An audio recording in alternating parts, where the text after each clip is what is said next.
మెదక్ జిల్లా Narsapur municipal chairman Ashok Goud ఆధ్వర్యంలో నల్గొండలో జరిగే భారీ బహిరంగ సభకు తరలి వెళ్లిన బీఆర్ఎస్ నాయకులు. ఈ సందర్భంగా అశోక్ గౌడ్ మాట్లాడుతూ జల సాధనలో భాగంగా నల్గొండలో జరిగే బహిరంగ సభకు విచ్చేస్తున్న టీఆర్ఎస్ కార్యకర్తలకు ధన్యవాదాలు తెలిపారు. ఈ కార్యక్రమంలో బీఆర్ఎస్ కౌన్సిలర్లు నగేష్, రామచందర్, పట్టణ అధ్యక్షుడు భిక్షపతి, రాజు యాదవ్, ఆయా మండలాల కార్యకర్తలు తదితరులు పాల్గొన్నారు.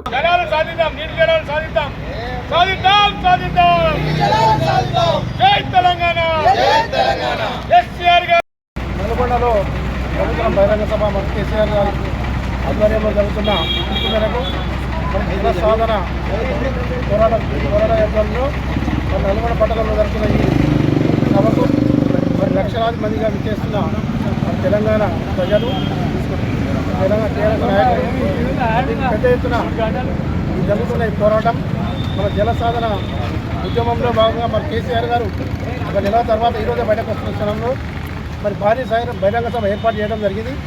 ఈ సభ మరి ఈ ప్రభుత్వానికి కనువిప్పుగా జరగాలని, జలాన్ని మరి ఎలా వాడుకోవాలని తెలియని ప్రభుత్వం మరి జల సాధనలో భాగంగా మరి ఈరోజు ఉద్యమం మరి ఈరోజు నుంచే ముహూర్తం శుభమైంది కాబట్టి మరి టీఆర్ఎస్ భారీ స్థాయిలో మరి నల్గొండ జరుగుతున్న అందరికీ పేరు పేరున శుభాభినందనలు. జై హింద్, జై తెలంగాణ. మరిన్ని అప్డేట్స్ కోసం మా ఛానల్ని సబ్స్క్రైబ్ చేయండి.